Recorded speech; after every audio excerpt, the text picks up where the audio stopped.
Welcome guys. अभी जो video देख रहा था उसका टाइटल है महाकुंभ 2015। तो गाइस चलिए वीडियो को स्टार्ट करते हैं। महाकुंभ दुनिया का सबसे बड़ा धार्मिक सम्मेलन महाकुंभ 2025 में प्रयागराज की पावन भूमि पर आयोजित होने जा रहा है। इस बार का महाकुंभ भव्य, दिव्य और विशाल होने वाला है। विष्णु पुराण के मुताबिक जब बृहस्पति मेष राशि में और सूर्य मकर राशि में होता है तब कुंभ मेला प्रयागराज में आयोजित होता है। कुंभ मेला हिंदू धर्म का एक प्रमुख धार्मिक पर्व है जो हर 12 साल में आयोजित किया जाता है। महाकुंभ 13 जनवरी 2025 से 26 फरवरी 2025 तक प्रयागराज में होगा। इस भव्य और दिव्य महाकुंभ में लगभग 40 करोड़ से ज्यादा श्रद्धालुओं के आने की संभावना है। हिंदू मान्यताओं के अनुसार कुंभ में शाही स्नान करने से समस्त पापों का नाश होता है और व्यक्ति को मोक्ष की प्राप्ति होती है। कुंभ के दौरान विशेष रूप से पवित्र नदियों में स्नान करने से आत्मा शुद्ध होती है। शाही स्नान कुंभ मेले की मुख्य विशेषता है। यह स्नान साधु संत, महात्मा, अन्य तीर्थ यात्रियों के लिए एक विशेष अवसर होता है। कुंभ मेले के शाही स्नान को पुण्य स्नान भी माना जाता है क्योंकि इसे करने से व्यक्ति को पुण्य की प्राप्ति होती है। यह एक प्रकार का भक्ति और समर्पण है जहाँ व्यक्ति अपने जीवन के सभी दुख और कठिनाइयों को भगवान के चरणों में समर्पित करता है और आशीर्वाद प्राप्त करने का प्रयास करता है। कुंभ मेले का शाही स्नान न केवल एक धार्मिक अनुष्ठान है बल्कि यह भारतीय संस्कृति, परंपरा और आस्था का एक सुंदर उदाहरण है। प्रयागराज में लगने वाले महाकुंभ का महत्व सबसे ज्यादा इसीलिए है क्योंकि प्रयागराज सबसे प्राचीन शहरों में से एक है और यहाँ विशेष रूप से 3 नदियों का त्रिवेणी संगम है। माँ गंगा, यमुना और अदृश्य माँ सरस्वती के संगम यानी मिलन बिंदु को त्रिवेणी संगम के नाम से जाना जाता है और इसी पवित्र त्रिवेणी संगम पर स्थित होने की वजह से इस स्थान को प्रयागराज कहा जाता है। पौराणिक ग्रंथों के अनुसार प्रयागराज तीर्थराज है यानी सभी तीर्थों का राजा। प्रयागराज में प्रतिवर्ष माघ मेला, हर 6 वर्ष में कुंभ मेला और हर 12 साल में महाकुंभ का आयोजन होता है। तो दोस्तों, अगर आप भी 2025 के महाकुंभ में आना चाहते हैं तो आपको इस वीडियो में महाकुंभ के बारे में संपूर्ण जानकारी मिलेगी। जैसे आप प्रयागराज महाकुंभ 2025 में कैसे आ सकते हैं, महाकुंभ में रहने की और खाने पीने की क्या क्या सुविधा उपलब्ध रहेगी, एकदम सस्ते में आप कहां पर रुक सकते हैं और टेंट बुकिंग कैसे कर सकते हैं। साथ ही महाकुंभ के अलावा प्रयागराज में आप एक दिन में कहां पर घूमने की जगह क्या क्या है, वहाँ पर है, कौन सी है और महाकुंभ में घूमने का कितना खर्चा आएगा, ऐसी कंप्लीट इन्फॉर्मेशन आपको इस वीडियो में मिलेगी। तो वीडियो को अंत तक जरूर देखिए ताकि आपको महाकुंभ 2025 की सारी जानकारी समझने में आसानी रहे। और इसके साथ ही वीडियो को लाइक भी कर देना, चैनल को सब्सक्राइब भी कर देना। ऐसे ही टूर गाइड वीडियोस और महाकुंभ 2025 से रिलेटेड वीडियोस आपको इस चैनल पर देखने को मिलते रहेंगे। इस बार का ये महाकुंभ 45 दिन तक चलने वाला है यानी कि हर दिन यहाँ पर आपको 3 से 4 करोड़ लोग देखने को मिल सकते हैं। और इतने सारे श्रद्धालुओं के लिए महाकुंभ मेला क्षेत्र को 25 अलग अलग सेक्टर्स में बांटा गया है और इतने सारे लोग एक ही जगह पर गंगा स्नान तो नहीं कर पाएंगे, इसीलिए 7 पक्के स्नान घाट भी बनाए गए हैं। और साथ ही कुंभ मेले का क्षेत्रफल 3200 हेक्टेयर से बढ़ाकर 4000 हेक्टेयर किया गया है, जहाँ पर कल्पवासियों के लिए तंबू बने हुए हैं और यहाँ पर मेले के दौरान कई कथावाचक मौजूद होंगे जो कि कथा करेंगे। उनके लिए पंडाल बने हुए रहेंगे, लोगों के खाने पीने, सोने और शौचालय की व्यवस्था भी रहेगी और बहुत सारी चीजों की फ्री सेवा रहेगी। अगर अभी भी आपको लग रहा है कि यह कोई छोटा मोटा कुंभ है तो आप इसका अंदाजा इस बात से लगा सकते हैं कि इस महाकुंभ को हैंडल करने के लिए यानी सिक्योरिटी देने के लिए 37,611 रहेंगे और इस पूरे संगम को साफ सुथरा रखने के लिए 22,000 से ज्यादा सुरक्षा कर्मचारी होंगे। इसके अलावा कई एनजीओ 55-60,000 प्रदान करेंगे और इस पार से उस पार आने जाने के लिए गंगा यमुना की जलधारा पर 30 पीपा पुल का निर्माण हुआ है जिसे पांटुल पुल कहा जाता है। यह मेला न केवल भारत के लिए बल्कि विदेशों से आने वाले लोगों के लिए भी एक महत्वपूर्ण अवसर है। ऐसे में प्रशासन ने इस भव्य आयोजन को सफल और सुरक्षित बनाने के लिए व्यापक तैयारियां की है। मेले में आने वाले श्रद्धालुओं के लिए यात्रा की व्यवस्था को सुचारू बनाने के लिए अलग अलग रास्ते निर्धारित किए गए हैं। प्रयागराज शहर के चारों ओर यातायात का प्रबंधन इस तरह से किया गया है कि लोगों को किसी भी तरह की समस्या का सामना नहीं करना पड़ेगा। प्रशासन ने शहर के अलग अलग हिस्सों में पार्किंग की व्यवस्था भी की है ताकि श्रद्धालु अपनी गाड़ियों को सुरक्षित स्थान पर रख सके। विशेष रूप से पीक डेज यानी शाही स्नान वाले दिनों में जब सबसे ज्यादा भीड़ रहेगी, तब श्रद्धालुओं को केवल 1 से 5 किलोमीटर तक पैदल चलना होगा और बाकी अन्य दिनों में आपको सिर्फ 1 किलोमीटर से ज्यादा पैदल नहीं चलना पड़ेगा। और सिर्फ महाकुंभ में आने वाले लोगों के लिए पूरे देश भर से 3000 से स्पेशल ट्रेन सहित 13,000 से ट्रेन चलाई जाएंगी। स्पेशल ट्रेन के साथ ही प्रयागराज में 7,000 बस भी महाकुंभ के लिए चलेगी। इससे कुंभ में आने जाने के लिए आपको कोई भी समस्या नहीं आएगी। अब बात कर लेते हैं प्रयागराज कैसे पहुंचा जाए। देखिए, प्रयागराज में काफी सारे रेलवे स्टेशंस बने हुए हैं, जैसे Prayagraj junction, Prayagraj Rambagh, Prayag Sangam, Naini junction, Prayag Chheoki junction, Daraganj, Subedarganj, Bamrauli, Phaphamau junction और झूसी। अगर आपके यहाँ से इन रेलवे स्टेशंस तक ट्रेन आती है तो आप इनमें से कहीं पर भी आ सकते हैं, जो कि त्रिवेणी संगम से 7 से 8 किलोमीटर के डिस्टेंस पर ही है। वैसे सबसे नजदीकी रेलवे स्टेशन की अगर हम बात करें तो प्रयागराज जंक्शन, प्रयागराज जंक्शन सबसे पहले पड़ेगा, रामबाग और प्रयागराज संगम ये नजदीकी रेलवे स्टेशन है। प्रयागराज के लिए इंडिया के सभी मुख्य रेलवे स्टेशनों से रेल कनेक्टिविटी इजीली अवेलेबल है, तो आप बाय ट्रेन यहाँ तक आसानी से पहुँच सकते हैं। रेलवे स्टेशन तक आने के बाद संगम तक पहुँचने के लिए आपको रेलवे स्टेशन के बाहर से ही 20 रुपए के चार्ज पर शेयरिंग ई रिक्शा मिल जाएगा। प्रयागराज पहुँचने के बाद सबसे जरूरी बात रहती है, मतलब काफी पास में है, 20 रुपए चार्ज में पहुंच जाएंगे स्टेशन से। बुकिंग कैसे करें? तो अगर आप टेंट बुकिंग करना चाहते हैं तो आप ऑनलाइन इन 6 में से किसी भी एक वेबसाइट पर जाकर बुकिंग कर सकते हैं। सिर्फ इन 6 कंपनियों को ही यूपी सरकार की ओर से महाकुंभ में टेंट लगाने का टेंडर मिला है, तो आप गूगल पर किसी भी अन्य वेबसाइट से टेंट बुक ना करें। इसके अलावा आप अपनी सुविधा के अनुसार IRCTC के टेंट भी बुक रेलवे जो है IRCTC में टेंट बुकिंग के लिए आपको एक से बढ़कर एक पैकेज मिल जाएंगे। अगर आपका बजट अच्छा खासा है तो आप कोई भी पैकेज सिलेक्ट कर सकते हैं, जिसमें आपको रेलवे स्टेशन से या एयरपोर्ट से पिकअप और ड्रॉप की फैसिलिटीज के साथ ही लंच डिनर तक की फैसिलिटीज भी मिल जाती है।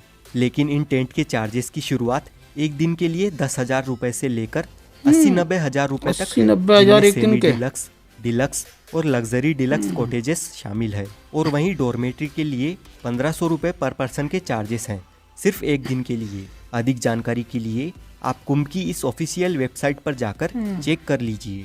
वहीं अगर आप होटल में रुकने का प्लान बनाते हैं तो गूगल पर अलग अलग वेबसाइट है, जहां से आप ऑनलाइन होटल बुकिंग भी कर सकते हैं। अगर आपका बजट टेंट या महंगी होटल बुक करने का नहीं है तो प्रयागराज में काफ़ी सारी सस्ती और अच्छी धर्मशालाएं भी बनी हुई है। इनमें भी आप अपने रहने की सुविधा का बंदोबस्त कर सकते हैं, और ये धर्मशालाएं संगम के नज़दीक में ही स्थित है, तो आपको और भी सुविधा मिल जाएगी। और अगर आपका बजट बिल्कुल भी नहीं है या आपको रूम अवेलेबल नहीं मिलता है तो आप बिल्कुल भी निराश ना रहे। यहाँ पर प्रशासन की ओर से महाकुंभ में अलग अलग जगहों पर रेन बसेरा शिविर की सुविधा उपलब्ध रहती है, जहाँ पर आप सिर्फ अपना आधार कार्ड दिखा करके बिल्कुल निःशुल्क फ्री में आराम से रह सकते हैं। और अगर आप मेला परिसर में टेंट में रहना चाहते हैं और कल्पवास करना चाहते हैं तो आप यहाँ डायरेक्ट पहुंचकर किसी पंडित से जिन्होंने यहाँ पर टेंट लगाया है उनसे बात कर सकते हैं, और जो भी वह अमाउंट मांगेंगे अगर आपके बजट में हो तो आप उस हिसाब से अपना बंदोबस्त कर सकते हैं। बस आप कोशिश करें कि संगम के आसपास ही टेंट बुकिंग करें या होटल बुकिंग करें। और अगर त्रिवेणी संगम के पास आपकी टेंट बुकिंग नहीं हो पाती है तो आप होटल सिर्फ रामबाग या रेलवे स्टेशन रोड पर ही लेना, क्योंकि जितनी भी टूरिस्ट प्लेसेस है वो सभी रामबाग से 2 से 4 किलोमीटर के डिस्टेंस पर ही स्थित है, और यहाँ पर आपको सिर्फ 1000 से 2000 रुपए 2 से 4 किलोमीटर के नियर बाई में ना। अब कुंभ मेले की महत्वपूर्ण तिथियों की बात करें तो 2025 में होने वाले महाकुंभ का आयोजन अत्यधिक भव्य और ऐतिहासिक होने वाला है। महाकुंभ जो भारत का सबसे बड़ा धार्मिक आयोजन माना जाता है, जिसमें करोड़ों श्रद्धालु देश विदेश से स्नान करने आते हैं और मोक्ष तथा पुण्य की डुबकी लगाते हैं। इस महापर्व में आस्था की डुबकी लगाने का हर एक स्नान विशेष महत्व रखता है, क्योंकि इन्हें धार्मिक दृष्टिकोण से बहुत ही पवित्र और लाभकारी माना गया है। जैसा कि हम सभी जानते हैं, महाकुंभ शाही स्नान की तिथियां ज्योतिष्य और धार्मिक मान्यताओं के आधार पर तय की जाती है, और हर एक स्नान के पीछे एक धार्मिक मान्यता जुड़ी हुई है।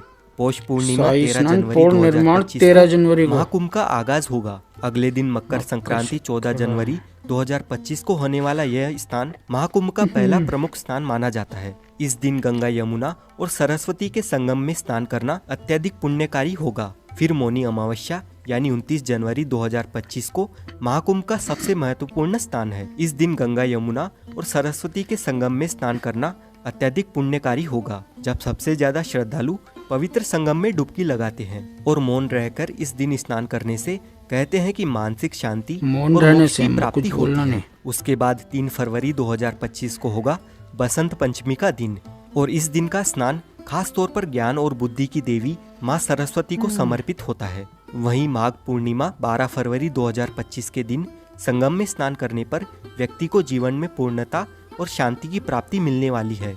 आखिर में महाशिवरात्रि का पर्व 26 फरवरी 2025 को होगा और ये दिन भगवान शिव की आराधना के लिए बहुत ही महत्वपूर्ण माना जाता है और इसी स्नान के साथ कुंभ का समापन भी हो जाएगा। एक बात का आप ध्यान रखें कि जब भी जिस दिन शाही स्नान होता है उससे एक दिन पहले सारे प्राइवेट और पब्लिक व्हीकल की एंट्री बंद हो जाती है। तो अगर आप ट्रैफिक शाही की वजह स्नान से के बंद पर्व है। पर कुंभ में आना चाहते हैं तो ध्यान रखिएगा कि आपको एटलीस्ट किसी भी एक शाही स्नान के दिन से 2 दिन पहले पहुंचना होगा। सपोज अगर आप 14 जनवरी को स्नान करना चाहते हैं तो आप एटलीस्ट 12 जनवरी को मॉर्निंग में या 2 दिन आफ्टरनून पहले तक पहले, यहाँ पर हाँ। पहुँच जाए ताकि आप अपने व्हीकल से या पब्लिक व्हीकल से महाकुंभ मेला परिसर तक पहुँच सके। अब आपको कुंभ की विशेष तिथियों और स्नान पर्व के बारे में तो पता चल गया, लेकिन ये कुंभ लगाया क्यों जाता है, इसके पीछे की कहानी क्या है, आइए जानते हैं। हमारे देश की आबादी इस समय 140 करोड़ है, लेकिन जरा अंदाजा लगाइए कि आज से 200 साल पहले कितने लोग कुंभ में आते थे। साल 1796 के कुंभ मेले में 25 लाख 25 लोगों ने लाख। संगम में डुबकी लगाई थी। उस समय इलाहाबाद पर अंग्रेजों का कब्जा था और इस मेले में आई भीड़ को देखने के बाद अंग्रेजों ने प्रयागराज में डुबकी अच्छा लगाने जी। पर टैक्स लगा दिया था। ईस्ट इंडिया कंपनी के रिकॉर्ड में हमें पता चलता है कि साल 1806 में कंपनी ने हर 1 व्यक्ति पर रुपए 1 का रुपए का टैक्स। टैक्स लगा दिया था और उस समय 1 रुपए में एक आदमी के पूरे महीने का जीने का खर्चा चल जाता था। पौराणिक कथाओं के अनुसार ऐसा माना जाता है कि ऋषि दुर्वासा ने सभी देवी देवताओं को श्राप दे दिया था। इससे देवताओं की शक्तियां चली गई। देवताओं की कमजोरी का फायदा उठाकर राक्षसों ने स्वर्गलोक पर कब्जा कर लिया। फिर जब ब्रह्मा जी के पास देवताओं ने मदद की गुहार लगाई तो ब्रह्मा जी ने अमृत पान करके अपनी शक्तियों को वापस पाने की सलाह दी, लेकिन यह काम करने में मुश्किल यह थी कि उसे पाने के लिए देवताओं को राक्षसों की मदद लेनी थी। फिर देवताओं ने भी यही किया। उन्होंने राक्षसों से मदद लेकर बदले में आधे अमृत को देने की बात कही और सभी राक्षस इस डील को मान गए और फिर होती है अमृत की खोज में समुद्र मंथन की शुरुआत। बड़ी मेहनत के बाद समुद्र मंथन से अमृत की प्राप्ति हुई, लेकिन जैसे ही अमृत निकला देवता और राक्षस दोनों में अमृत को पूरा हड़पने की होड़ मच गई। इसके बाद देवता राक्षसों की आंखों में धूल झोंककर अमृत पाने में कामयाब हो गए और वह अमृत लेकर दौड़ पड़े। राक्षसों ने भी हार नहीं मानी और पूरे 12 दिनों तक 12 उनका दिनों पीछा तक किया। पीछा। इसी भागने भगाने में कलश से 4 अमृत की बूंदें स्वर्ग से धरती पर गिर गई। माना जाता है कि यह बूंदें हरिद्वार की गंगा नदी, प्रयागराज में त्रिवेणी संगम, उज्जैन में शिप्रा नदी और नासिक में गोदावरी नदी में गिरी थी। अब ये 4 बूंदें जहाँ जहाँ पर गिरी आज वहीं पर कुंभ मनाया अच्छा जी, जाता है। जहाँ-जहाँ और हर 12 साल के अंतराल में कुंभ मनाने के पीछे की कहानी ये है कि पौराणिक ग्रंथों में कहा जाता है कि देवताओं के 12 दिनों का अर्थ है मानव के 12 साल। इसीलिए हर साल 12 और 3 साल के अंतराल पर चारों स्थानों पर कुंभ मेले का आयोजन होता है। और ऐसा कहा जाता है कि एस्ट्रोलॉजिकल कैलकुलेशन के बाद जब कुंभ मेले का समय आता है तो यह नदियां वही अमृत का रूप धारण करती है, जिनमें नहाने से लोगों के सभी पाप हमेशा हमेशा के लिए धुल जाते हैं और उन्हें मुक्ति मिल जाती है। अब हम जानते हैं प्रयागराज की कौन कौन सी जगह घूमने लायक है। सबसे पहले आपको संगम स्नान करना है, जिसके लिए नाव में बैठकर आपको त्रिवेणी संगम तक जाना होता है। त्रिवेणी संगम में आप गंगा नदी और यमुना नदी को मिलते हुए अच्छे से देख सकते हैं, लेकिन सरस्वती नदी अदृश्य है तो वो हमें दिखाई नहीं देती है। दिखाई नहीं संगम में देती स्नान है। करने के बाद आप आ जाए इस अकबर के किले में। इस किले के अंदर है ये अक्षयवट, जो कि इतना प्राचीन है कि 4 युगों से भगवान विष्णु से लेकर 5 पांडव यहाँ तक आ चुके हैं। यहीं पर पातालपुरी मंदिर बना हुआ है, जिसका इतिहास काफी रोचक है। और यहाँ से पास में ही श्री बड़े हनुमान जी का मंदिर है।